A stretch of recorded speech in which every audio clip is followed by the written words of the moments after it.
Hey there, Rafid here from CurlyBrackets. In this tutorial, I'm going to be showing you how to build a game called Capture the Flag. This is how it works. So you have the main player here, Blobby, and we have finish line. And when you press down a key on your keyboard, the player starts to move. See if I can show you this like that. Okay, let me zoom out. And when it reaches the finish line, it says you won. Easiest game in the world to play, I know, but still this will let us introduce some very interesting programming topics that you might have not seen before. So let's get started. All right, let's get started. So to make things easier and faster for you, I've already gone ahead and made a starter template for us. Let me show you what we have. So we have an index page that is getting the P5 code that we need. And then we have the file for the finish line. And then we have the main player. And then we have some starter code here. So go ahead and fork this code, which you can do by just pressing up this button here, which in your case, it shouldn't say invite, it should say fork. Press that, it's going to create an exact copy of this project and put it under your username. So let me see here. I should fork this too because I don't want to mess up the starter templates. So let's do fork, and let me change this to not this too, but I want to just call it capture the flag like so. All right, and let's see here. So I want to go into the code. Don't need this, so I can minimize that. And then I'm going to open up the preview window in a new tab. And I'm just going to get rid of this. Just remember that when you forked my code, sometimes when you're making a new tab window for previewing your game, sometimes it still remembers the name, the username of the person that you forked the code from. So just make a check of that and then make sure that your username is here. If it isn't, then you can go here, find your username from here, copy that, paste it, and then make sure that you're previewing your own thing, and not the starter template code. Okay, anyway, let's get started now. So I'm gonna get rid of that and then zoom in. All right, so let's take a look at what we already have. You might have already seen this if you've seen some of our other P5 basic tutorials, but let's just quickly go through it again. So we have two main functions, the setup and the draw function. These are P5 functions that we need in all projects. In the setup function, we have a function that we're using called create canvas that's actually creating this whole place where the game is going to take place. Now it has two inputs that it takes. Window width and window height is something that comes with P5. These things are going to give you automatically the width and height of the window that you're on. So if it's a phone, it's going to be pretty small. If you're in a really large display, it's going to be pretty high values. So let me just show you here. If you put something like 500, 500, and let's just not let that save for a bit, and then you go here, refresh, it's going to make it just 500 by 500. But I actually like window width and window height, so I'm going to use that. All right, and then we got this background, which of course create the background, and then it gives it a nice gray color here. So let's let us change this to a color, which in order to do that we need three different values: the red, green, and the blue. So here I'm going to say, let's say, let me try to guess this. So let's say 190 here, and then I'll say 200 here, then I'll say 50 here. Let's see what we get. Okay, that I don't really like that color. So you know what? I'm gonna go to Google and search for color picker, and then I'm gonna just use a color from here. So let's just create a really nice color that is easy on the eyes, so that you don't have to your eyes don't have to suffer. Let's see here, maybe this one. Yeah, this one seems good. I'm gonna copy these three values, the red, green, and blue values, and then put it into my code here, like so. All right, let's take a look. Refresh that. Okay, awesome, great. So now we have the background color that we want. Okay, so what is the next step? Next thing we want is the image of the finish line. So we have the image here, right? Finish.png is what we want. We can just load that in.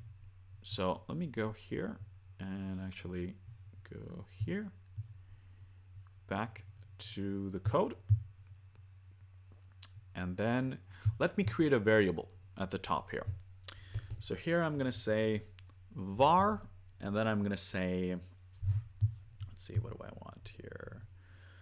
I'm going to say finish image, like this. So I've created the variable. Inside of setup now, I can load the image into the variable. Finish image equals load image. Remember, this is a P5 function that will let you load an image. And then inside, we got to remember to put the quotation marks, and I'll say finish.png. And then let me, here, I am going to go here and then say image. And first thing we want in an image function is the thing that we want to show. So we'll say finish image. And then here we'll say, where do we exactly want to put it? So I'm going to say try 500 and then 300 here. 500 to the right, 300 down. So let's see. Okay, that looks nice. But let me actually move it a little bit more to the right. So I want to change this 500 to a higher number. Let me try 800. So that there is some space there. Okay, so 800 looks okay.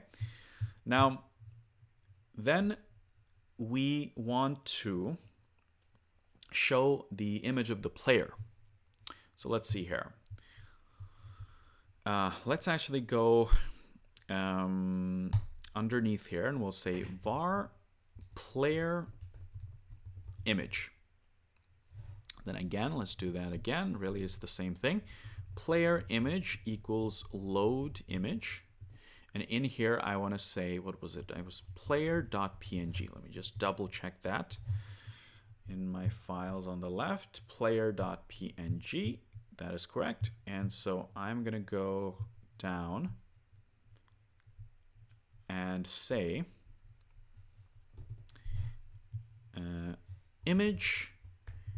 Actually, I don't need the space there. Player image.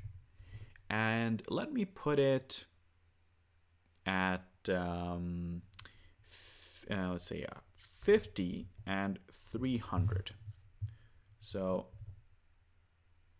okay, that's quite nice. But let me actually bring it a little bit up. So I want to say 250 here. Okay, now it looks much better. So you might have seen this image function before, and this image function takes a minimum of 3 inputs. So what you want to show, and then the X and the Y. But you can also give it 2 inputs at the end to specify the width and the height. Now, if you don't give it, it's just gonna take the height and the width of the image and then just use that. But if you give it something like 50 here and 50, then it's going to override that and then just make it as small or as large as you want. So just so you know. But I have the images at as big as they need to be, so I don't actually need to write that at the end. Okay, so let's take a look here. All right, so we got our main player and we got our finish line. What do we want to do in the game? Well, we want to take the main player and move it when a key is pressed, and it's going to start moving towards the right, and the game is going to be won when you have passed the finish line. So it's quite simple. But before we go further, let's take a look at our existing code. So what do we have here? So let's take a look at the code that we already have. So we got two variables that we're using, finish image and player image. That looks good to me. It's pretty nice.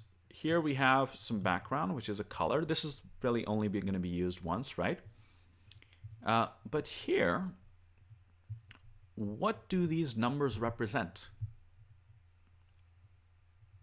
Well, if you know P5 and you know JavaScript and you've been watching this tutorial, you know that this represents the X and this represents the Y, right? How much right you're going, how much down.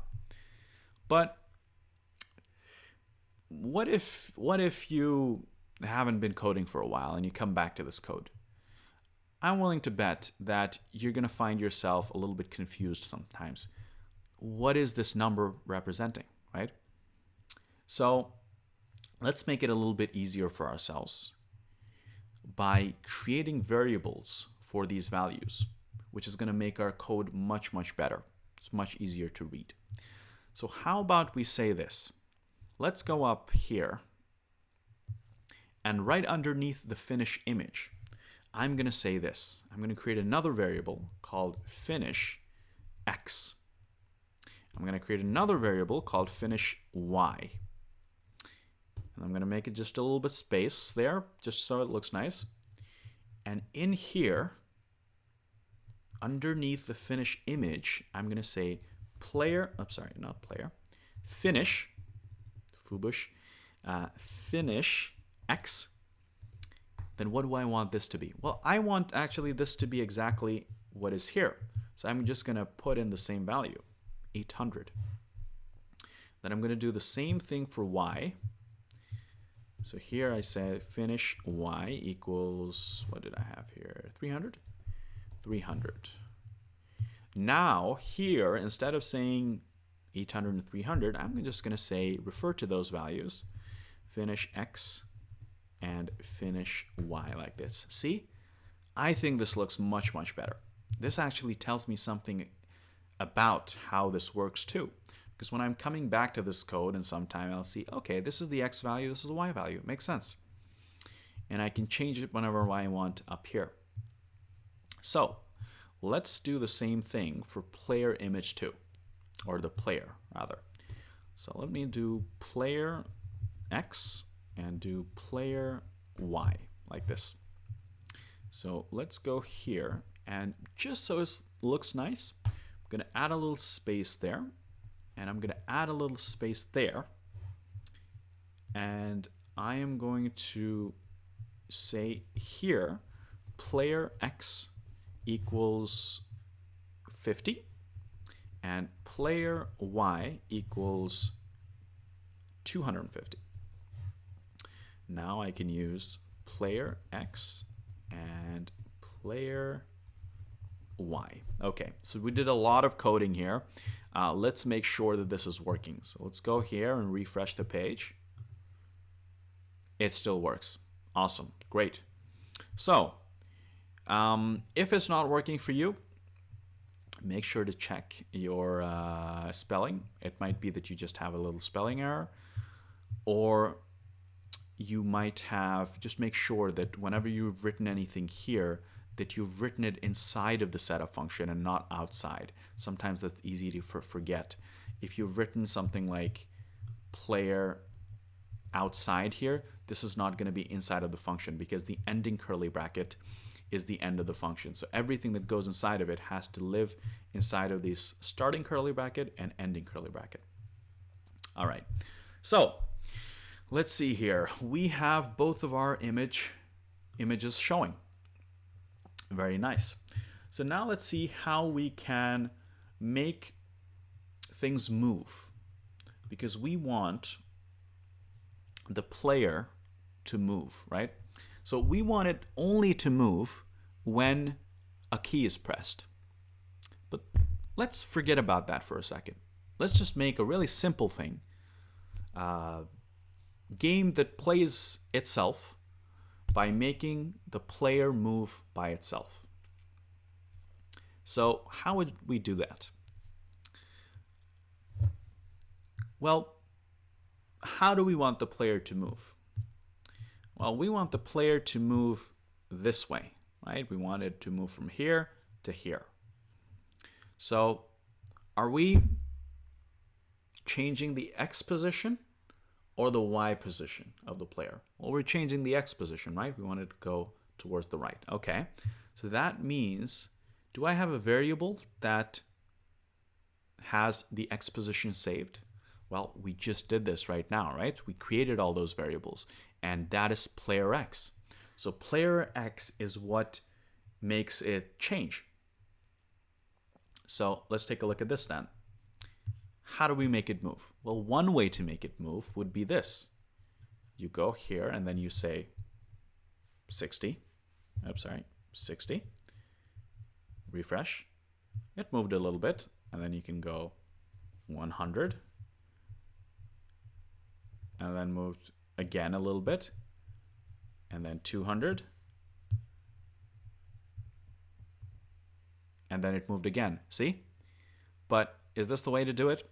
No, definitely not, because we can't change this manually every time. We want this to be automatic. So this draw function right here is actually a special type of function. It's actually a function that draws things not just once, not twice, but continuously, forever. It's just drawing things. So it's running this code over and over again. It's a loop, which is something that you can learn about in a different tutorial, so I'm not going to go into it now, but this function really is something that is being run over and over again. So if it's being run over and over again, we can use that to make this thing move by itself. So let's see. We wanted to change the player X, right? So let's put that back to 50. And think here. So we want to change player X. How do we change a variable? How do we change the value inside of a variable? Well, we first write the name of the variable, player X, equal, and then we give it some other value. But we want it to move, right, in a smooth motion. So let's say that player X starts here. And then every time draw something again, we want it to move by a little bit, like this. So let's say that player X is equal to player X, the old value of player X, plus some value. Plus, let's say 1. Let's see how that changes things. Refresh. Now see, there is movement. The draw function is running the thing over and over again, and for every time, player X is adding 1 to itself, and so it's going up. So there you have it. Now you can probably figure out pretty easy, how do you make it go faster? Well, you just increase the number here to 2 if you want it to go twice as fast.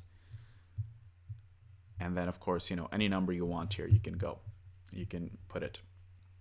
So I want it to go not too fast, so I'm going to keep it at 2 here. Yes, okay, that looks good. But we don't want this. We don't want the game to play by itself. We want to make it go only when we press down a key. This is where we get to a new concept in programming, which is only do something if something is true. Only run this code. Don't always run this code. Don't just run it always. Only run it based on a condition. Only run it if a key is being pressed. So if key is being pressed, run this code. Otherwise, don't run this code. Well, that's where we come to if statements. So let's take a look here. Let's go create a new line here, press tab to get that space, and then write if. Now you'll see that it lights up blue, which means that it's a JavaScript thing. Then we need to say what needs to be true so that we can run this code. So that statement we have to write inside of these brackets. So make brackets, and then we'll say something like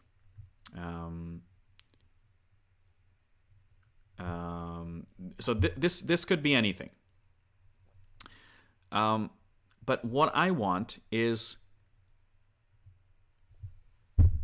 inside of here something that detects if a key is being pressed or not. Well, luckily for us, P5 already has this thing called key is pressed. So if I write key is pressed, this can either be true or false, depending on if you're actually pressing down a key or not. And it could be any key. It could be space, return, P, O, whatever. But as long as the key is being pressed, this statement is true. And if this is true, I want to run this code.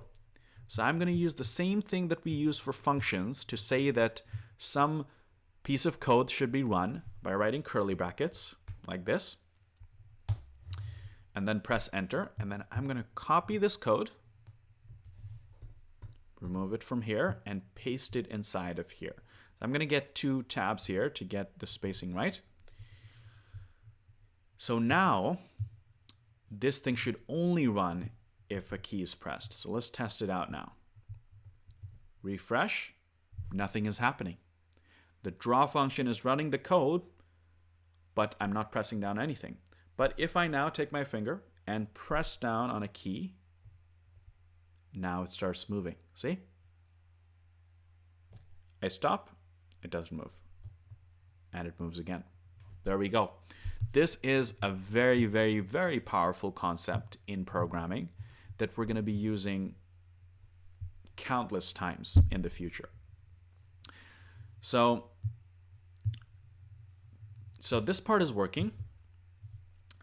Now, what I want to do is I want to make it a little bit interesting. This game is a little lame because you know, it's not really very hard to play, but let's make it a little bit more interesting. So let's use another one of these things. So I want to say that the player has won when it's reached the flag. So let's take a look here. What do we have? So I'm pressing down a key now, and the player is moving. Now when it's after a certain point, I want some text to be displayed. So what does that actually mean?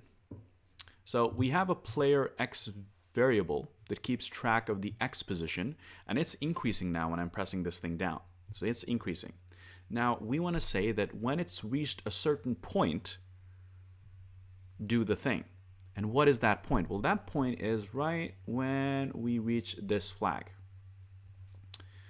So let's look a little bit closer into that. So here I want to say if player X, that is our main thing here. Now player X is increasing.